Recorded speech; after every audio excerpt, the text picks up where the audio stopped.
So the individual says to himself, as he frequently does, I am very grateful for my success. I have been promoted. I am now the general manager of the Southwest branch. This is something I've always wanted to be. So he has now fulfilled. To him, this is good. This is reward. But now what happens? Having achieved this position, what he calls good is now a new challenge upon his own integrity. In order to justify and sustain this advancement, he must have capacities, he must have abilities. Furthermore, if he has received advancement in economics, if he has a larger salary, he will now be tempted to extravagances. He will find new ways of hurting himself with this good that has apparently happened to him.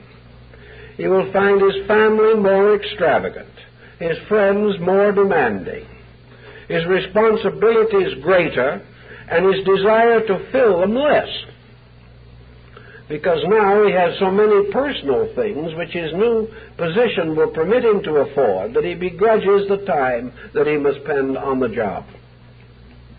Little by little, this benefit turns into a punishment. And perhaps in the midst of his success, he drops dead at 47. Therefore, what was the truth of the matter? Was his promotion good? It was not good if he was not big enough to handle it. And because he was not able to handle it, and because he did not discipline himself, this good turned into negative karma. He caused his own ultimate self-destruction by the misuse of authority which had been vested in him by advancement.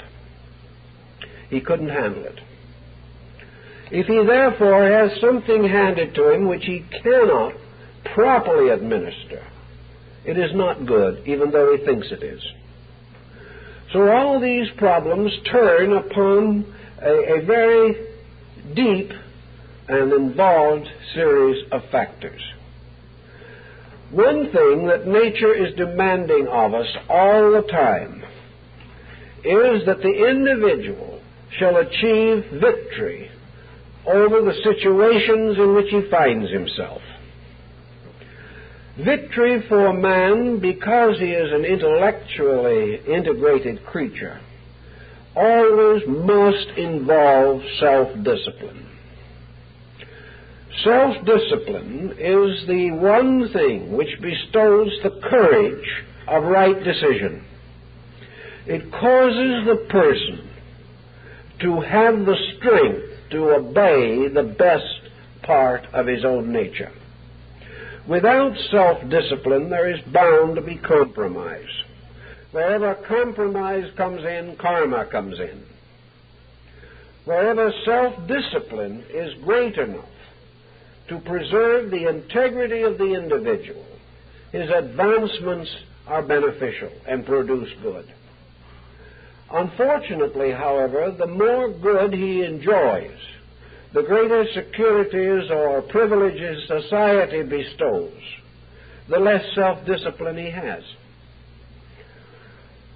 The ancient historians, looking back over the history of the race, therefore have decided that periods of prosperity were the greatest evils that ever befell mankind, and periods of adversity were the most beneficial. This is exactly the opposite, the way we want it to be. But unfortunately, nobody asked us how we wanted it to be. We wanted, as most creatures have always wanted, to follow the natural law of inertia. If the consciousness in man departs entirely, he falls flat on his face. He is unconscious. He is dead. At least he is in a horizontal position. And as far as endeavor is concerned, we have always wanted to be in a horizontal position. We have regarded work as a penalty and leisure as a reward. We have regarded anything that challenged us and made us grow to be an adversity. Everything that left us alone, like the dragon in Siegfried, and let us sleep, was regarded as a great benefit. The whole matter was completely reversed because man decided what he wanted. Man's idea of the perfect universe is the one in which he does nothing and has everything. This is his plan. But for some reason, it doesn't jibe with the eternal program. So the individual locks himself in a desperate effort to convince God that deity is wrong and man is right. He prays, he makes offerings, he creates talisman and magic charms, anything to find some power, celestial or infernal, that will enable him to do as he pleases and be happy. He's never made it work yet. And many have tried. We would hear more reports, except those who have tried have also, most of them, departed from us and are no longer very articulate. But always, the human being has his own ideas of what he wants, but they are not the ideas of the plan that fashioned him. This plan wants certain things done, and it has a simple process of obediences and disobediences, the obediences rewarded and the disobediences punished. From this there is absolutely no escape. There are no justifications, there are no exonerations. As the individual sows, so shall he reap. It is this little matter of reaping the things we do not want to reap that we call evil. It is also the matter of reaping those things that are right, that are worthy of good harvest, that we call good.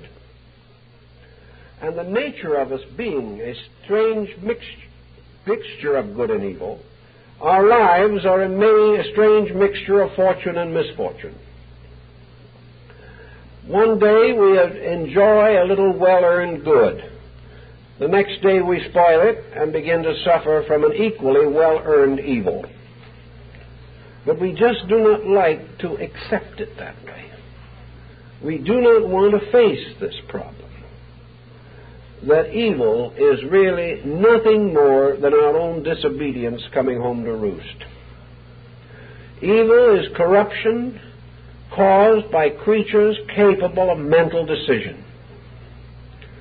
Now, it's obvious that all these intricate patterns of things cannot work out within any given period of years.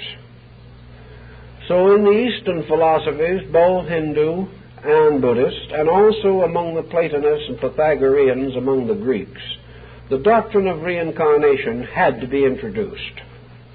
It was through the concept of metempsychosis that the long-range pattern of things could work out.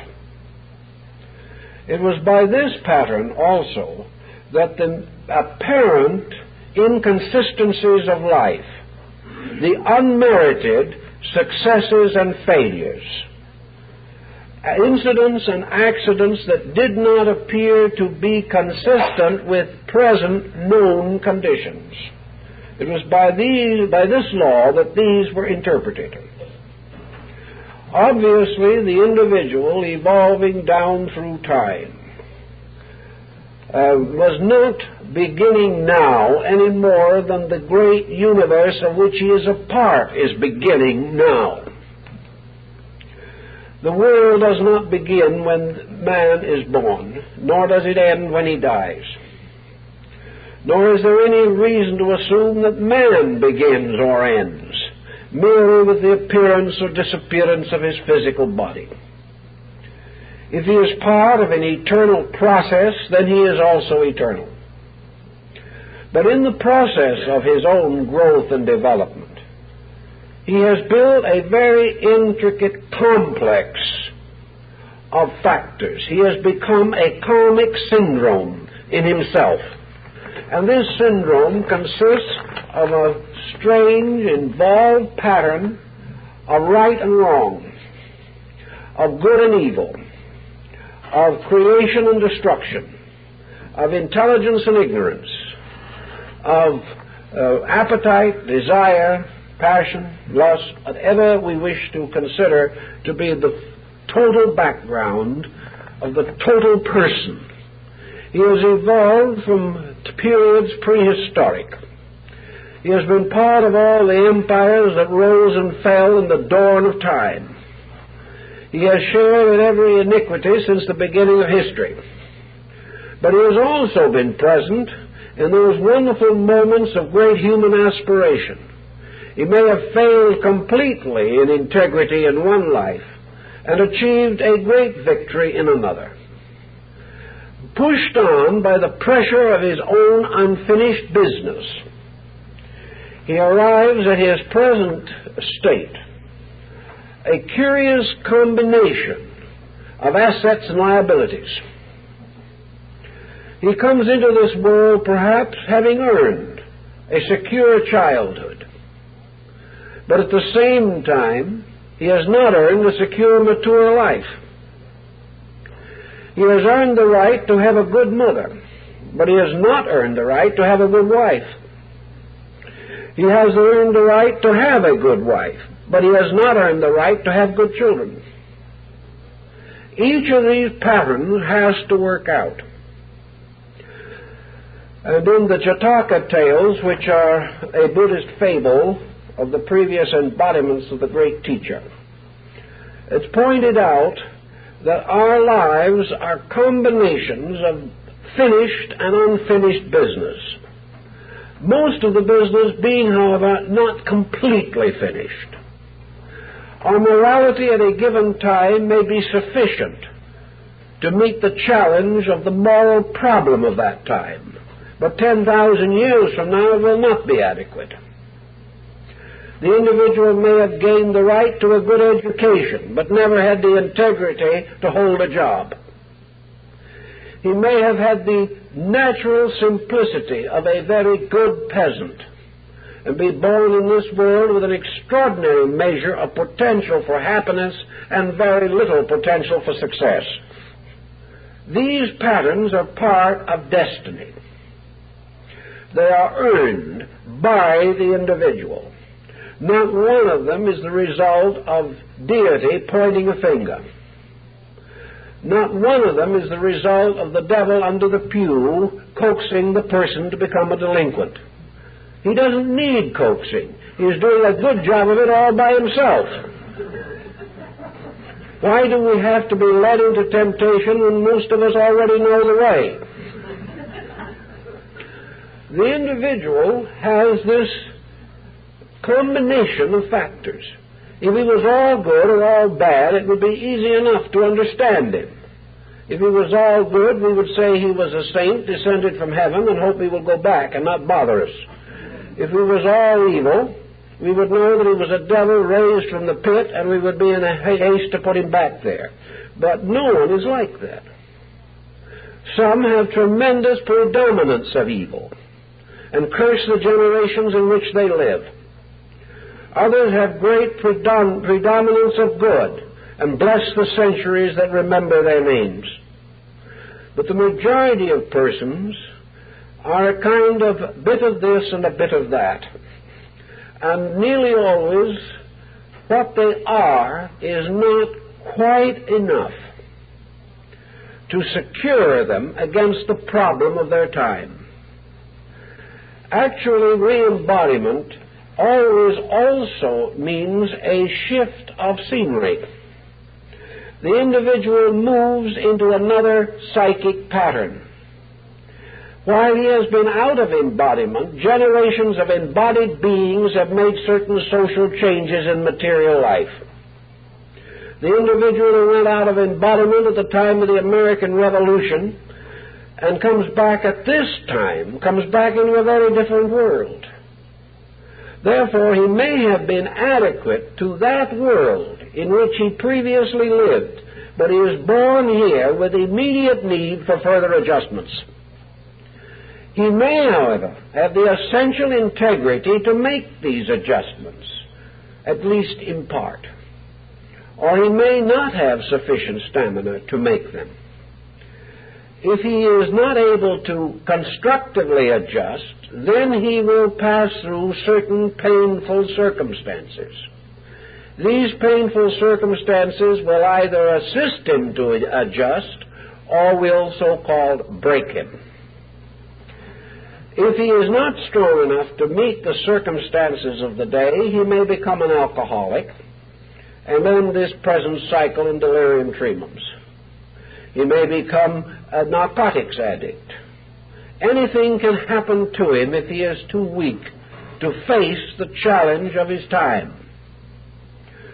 But nature, because of its different perspective to this whole situation, seems cruel to us because it does not permit all these weak people to be happy, safe, secure, prosperous, and go on to eternal glory. But if we think for a moment, we realize that nature could not do this and still be just and be worthy of the admiration of any thoughtful person. Nature cannot be weak. Nature cannot be sentimental. Nature must differentiate between love and sentiment, just as every parent has to make this differentiation. The spoiled child is no credit to the parent and will turn upon the parent. Discipline is essential. Now, if, as many people believe, particularly materialists, the failure here goes down to the earth, never to rise again, then to the materialist this seems to be very cruel. But to make it cruel, the materialist has to be inconsistent with himself. Because if this man does go down to absolute oblivion, neither he nor anybody else will ever know whether he succeeded or failed. Therefore, he will not be lingering on in the memory of his own failure. But the materialist cannot be right in this, because if he is right, then the plan is wrong, and it is better to change the viewpoint of man and preserve integrity. So we have to assume that in the great pattern of things, the individual who comes into this world to learn has learning as his objective, whether he knows it or not. If he can learn with a certain amount of joy, if he can accept his lessons with grace and dignity of spirit, this is good. This is the way it ought to be. But lots of people won't let it be this way. If, however, this person is born a rebel, rebels to the end, dies in bitterness, or completely overwhelmed by life, tries to revenge himself upon life by disintegrating his own nature, which is a common psychological problem, then what he has done is to create a tremendous karmic pressure. This individual is continually building a situation against which he must ultimately rebel. The fact that he passes out of this life as unrepentant is of no interest to nature. It doesn't care whether he repents or does not repent. The only thing that nature is concerned with is that this being shall come to its own spiritual maturity. This is the only problem. And in this system of thinking, no one can fail. Some can delay it a little longer than others.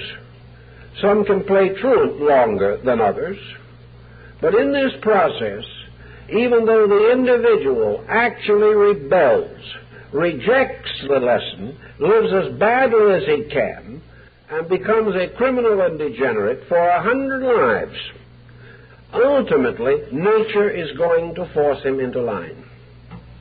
The gradual mounting pressure of his own bad karma will ultimately force him to change his ways.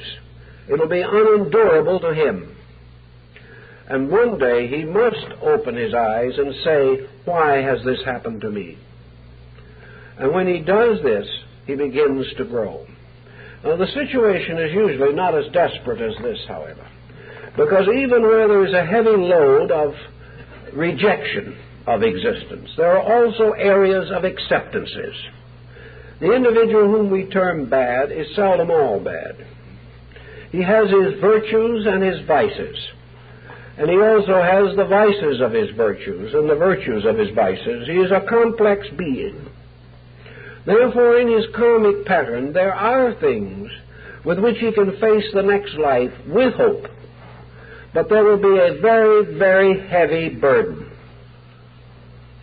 One of the heaviest burdens that the individual has to bring back with him into life is the burden of a bad disposition, based usually upon a psychosis that he is the victim of unfairness. The longer the person, therefore, rejects the law, life after life, the more he is going to come back feeling himself the victim of evil, because he has refused to see the facts, because he has closed his mind to his own responsibilities, and has rejected the karma, which is his natural destiny. He comes back into life embittered, suffering from various delusions about himself. He becomes miserable by lack of simple courtesies, kindnesses, and gentlenesses. He finds it so easy to dislike and so difficult to forgive. This is simply due to the fact that he has never accepted the law. When a person comes back so drenched in this peculiar situation, he can also be a tremendous harm, apparently, to other people. And this is where the point of evil takes on the one angle which most people have been unable to cope with. Namely, why a person who is not responsible for another individual's difficulties should be burdened by them.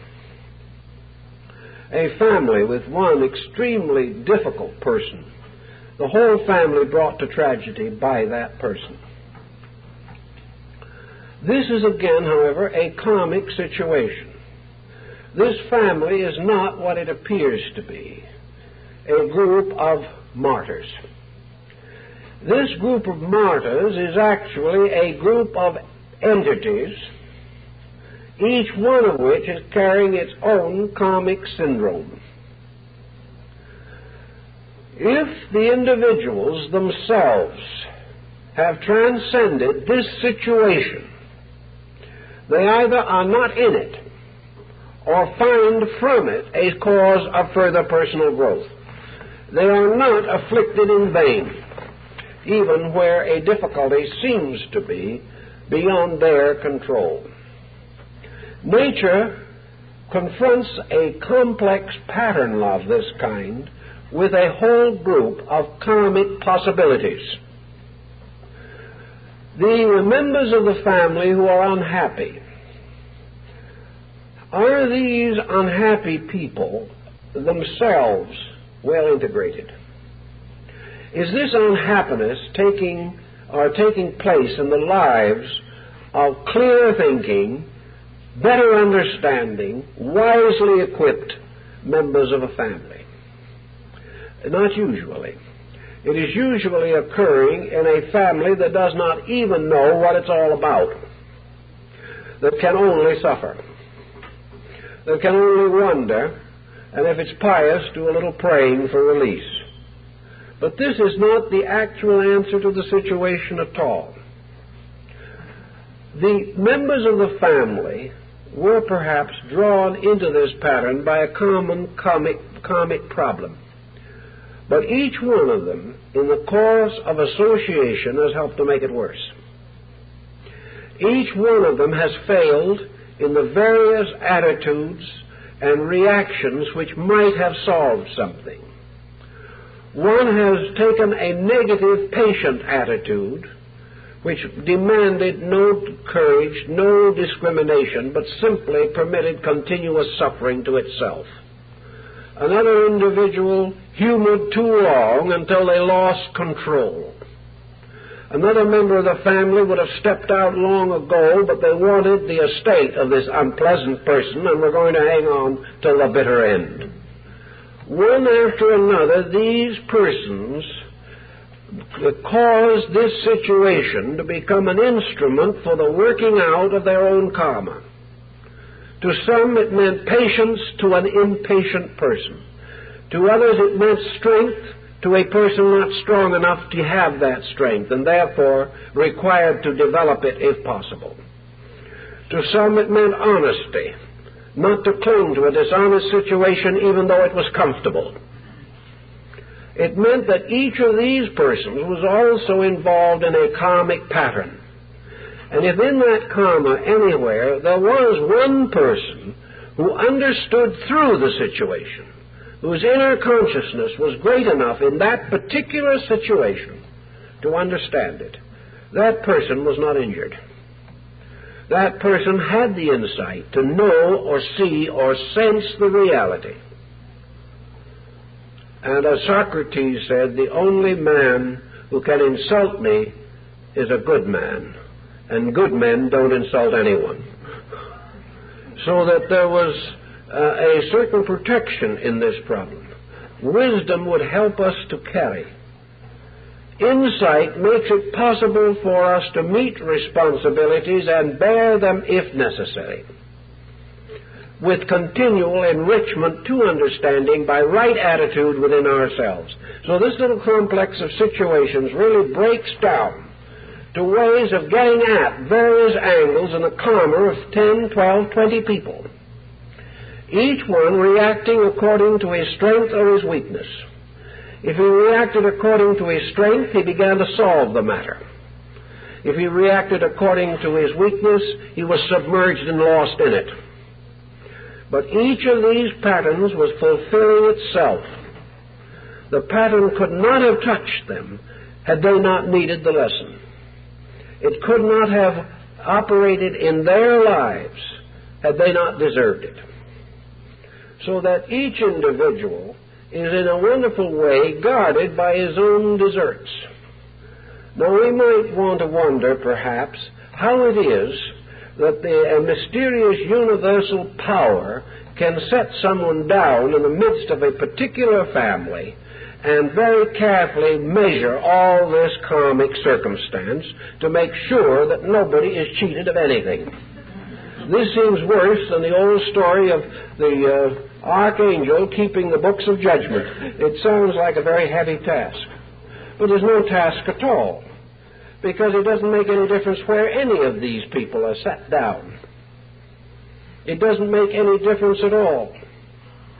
Wherever they're placed, their reaction upon the karmic needs of those around them will reveal where the lessons lie. There's no way of escaping it.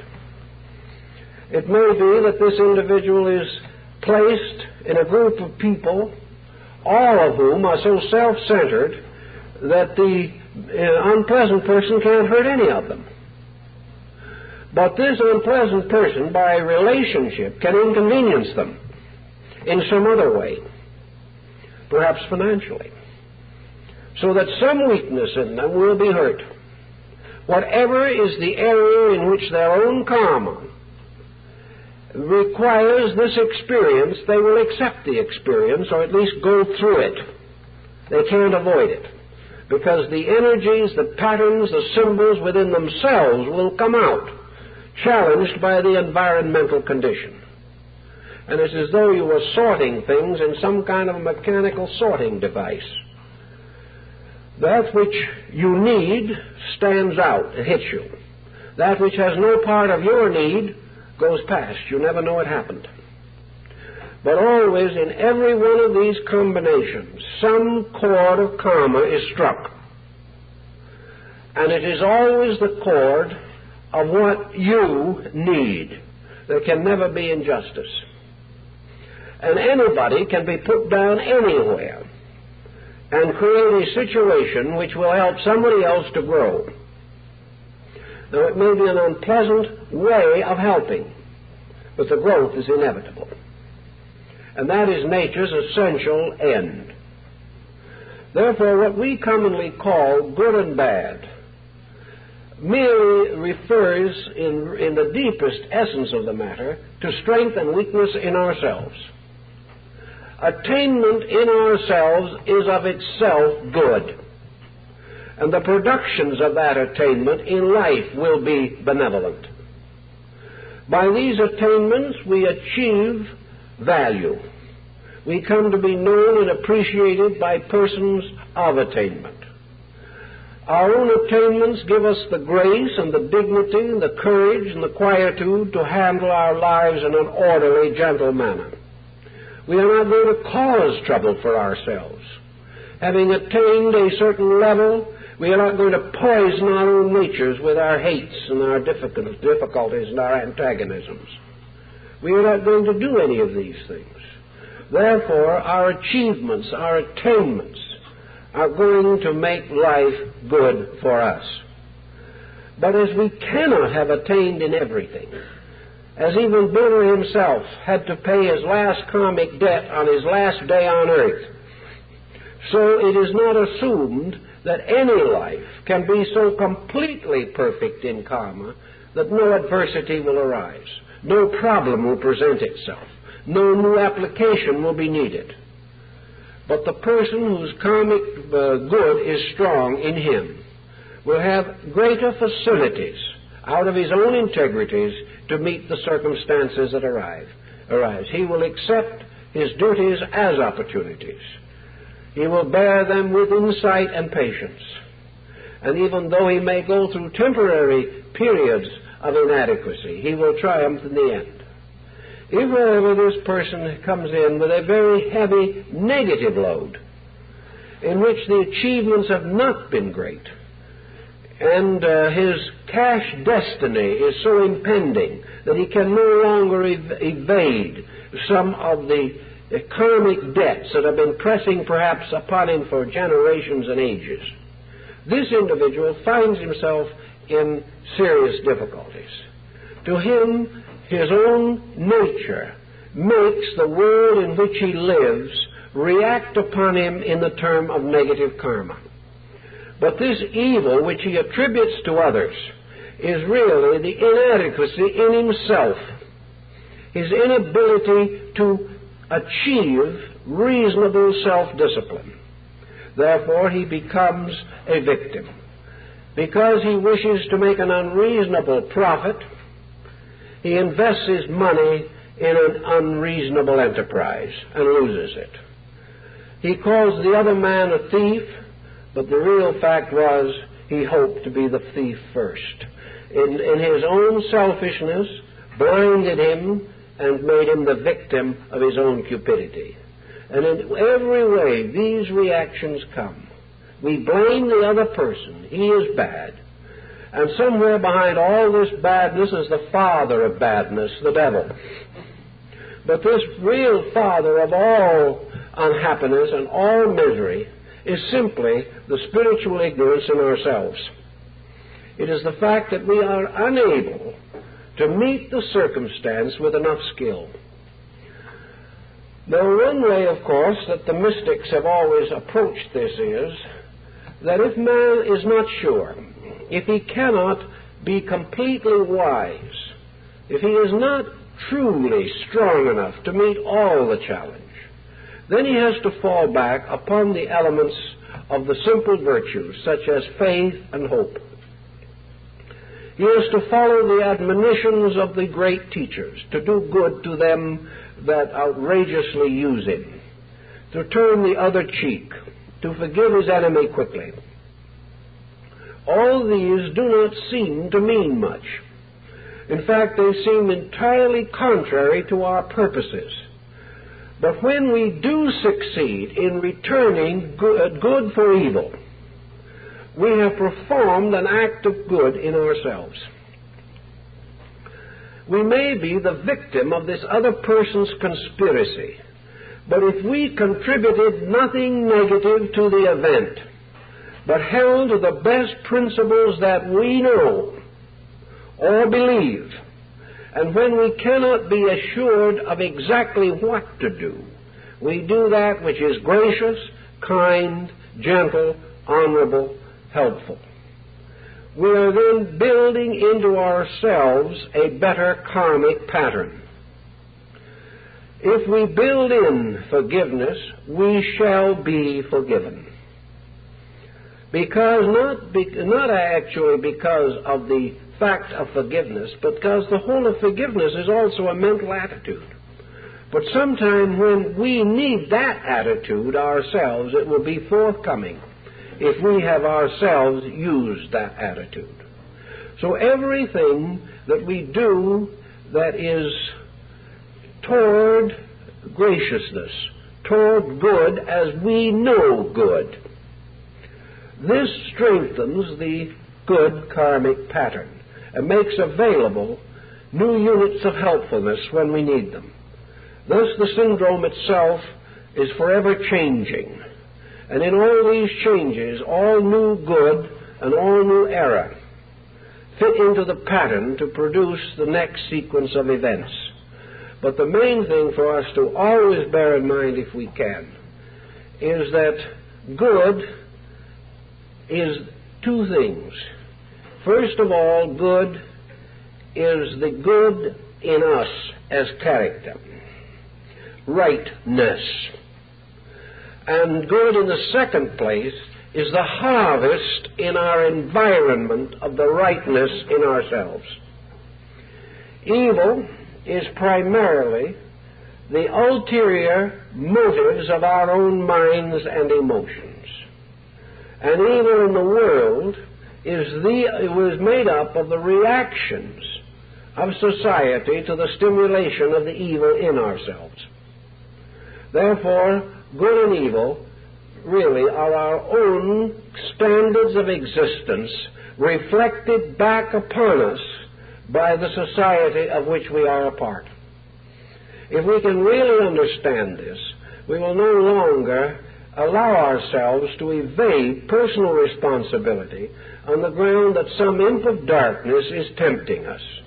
The only imp of darkness that was ever necessary is the imp in us, which has been tempting us since before Eden. This imp of darkness is our own self-centeredness, our own selfishness, and our own desperate hope that we can do something wrong without paying for it. And as long as we nurse this joyous thought, we will be paying for things that we do not know we have done. And philosophy helps us to clear this situation, and perhaps this will make the problem of good and evil a little bit easier for us to bear as the mixed karma flows in on us each day. Thank you very much.